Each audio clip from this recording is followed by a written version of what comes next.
Hello दोस्तों। आज की जो हमारी वीडियो है वो मेडिकल स्टूडेंट्स के लिए है। आज हम इस वीडियो में कॉमन मेडिकल टर्म्स के बारे में बात करेंगे जो कि एक मेडिकल स्टूडेंट्स को या जो फार्मेसी स्टूडेंट्स हैं या नर्सिंग स्टूडेंट हैं या जो जीएनएम एएनएम वगैरह के हैं, तो आपको ये कॉमन मेडिकल टर्म्स पता होने चाहिए। जनरल ही है, जैसे कि मेडिसिन कहीं लिखी होती है या फिर कोई हमारी डिज़ीज़ होती है, तो ये जो सारे टर्म्स हैं एज अ मेडिकल स्टूडेंट आपको इनके बारे में पता होना चाहिए। तो आज हम उन्हीं के बारे में आपको बताने वाले हैं। तो आप वीडियो को लास्ट तक ज़रूर देखिएगा, और अगर हमारे चैनल पे नए हैं, आप हमारे चैनल को सब्सक्राइब कर लें, बेल आइकन को प्रेस कर लें, ताकि जो हमारी वीडियो की नोटिफिकेशन है वो आपको सबसे पहले मिल सके। और भी जानकारी के लिए आप हमारे इंस्टाग्राम आईडी को भी फॉलो कर सकते हैं, जो कि लिंक आपका डिस्क्रिप्शन में मिल जाएगा। तो चलिए स्टार्ट करते हैं। तो जो सबसे पहला टर्म्स है वो है एनाल्जेसिक। एनाल्जेसिक मेडिसिन्स जो होती हैं वो क्या करती हैं, हमारी जो पेन है उसको कम करने में जो ड्रग्स यूज होती है उसको हम मेडिकल लैंग्वेज में एनाल्जेसिक बोलते हैं, मेडिकल टर्म्स में। इसी तरह से जो हमारा दूसरा टर्म्स है वो एंटीपैरेटिक है। एंटीपैरेटिक जो ड्रग्स होती हैं उनका यूज़ हम फ़ीवर को रिड्यूस करने में करते हैं। इसके अलावा जो हमारा नेक्स्ट टर्म्स है वो एंटीसेप्टिक है, जिसका काम हमारे जो ऑर्गेनिज़्म है उनकी ग्रोथ को कम करना होता है। इसी तरीके से हमारा जो नेक्स्ट टर्म है दोस्तों वो एंटीप्यूरेटिक ड्रग्स है, जिसका यूज़ हम जैसे स्किन में ईचिंग को रोकने के लिए करते हैं। तो देखिए, कभी-कभी जो सॉल्ट नेम लिखा होता है जो मेडिसिन्स के राइपर में, तो उसके साइड में लिखा होता है जैसे कि एंटीसेप्टिक है या एंटीपैरेटिक है, तो इस तरह से लिखा होता है। तो इनसे हमें ये आइडिया लग जाता है कि मेडिसिन हमारी कहाँ यूज़ होने वाली है। तो ये जो सारे टर्म्स हैं ये आपको आने चाहिए।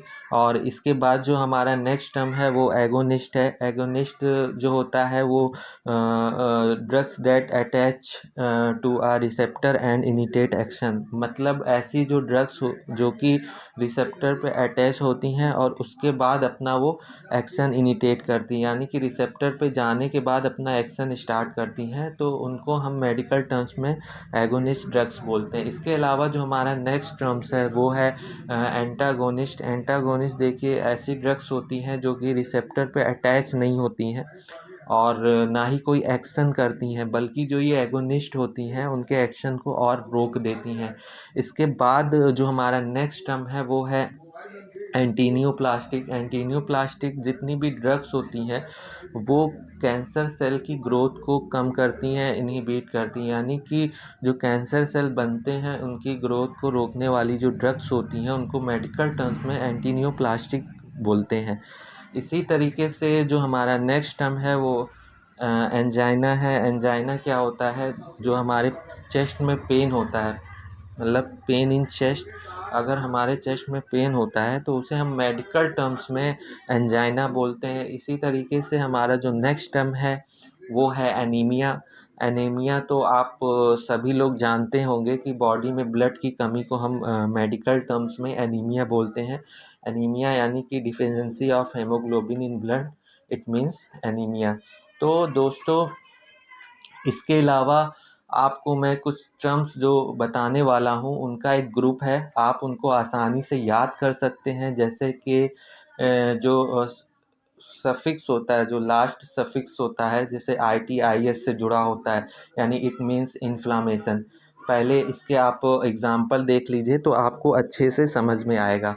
जैसे कि कहीं पे लिखा है कार्ड्राइटिस, तो carditis it means inflammation in heart. इसी तरीके से अगर ऑर्थराइटिस लिखा है तो inflammation in joint. Bronchitis inflammation in bronchi. Colitis inflammation in colon. Hepatitis inflammation in liver. Gastritis inflammation in stomach. तो सभी के लास्ट में जो आप आइटिस आइटिस जुड़ा है तो इससे एक ग्रुप सा बन गया। और ये जो सारे टर्म्स हैं वो आपको समझ में आएंगे। देखिए, आइटिस का यहाँ पे जो मतलब है वो इन्फ्लामेशन है। इन्फ्लामेशन इट मीन्स स्वेलिंग, यानी कि सूजन। तो सबसे पहले जो हमने बात करी थी कार्डाइटिस की बात करी थी, यानी कि इन्फ्लामेशन इन हार्ट। तो अगर इन्फ्लामेशन अगर हमारे हार्ट में है तो उसको हम मेडिकल टर्म्स में कार्डाइटिस बोलते हैं। इसी तरीके से आर्थराइटिस, अगर हमारे जॉइंट में इन्फ्लामेशन है तो उसको हम मेडिकल टर्म्स में आर्थराइटिस बोलते हैं। इसी तरीके से ब्रोंकाइटिस, तो ब्रोंकाइटिस यानी इन्फ्लामेशन इन ब्रोंकी, यानी कि हमारे ब्रोंकी में अगर इन्फ्लामेशन हो रहा है तो उसको मेडिकल लैंग्वेज में हम ब्रोंकाइटिस बोलते हैं। इसी तरीके से कोलाइटिस, इसी तरीके से हेपेटाइटिस, गैस्ट्राइटिस।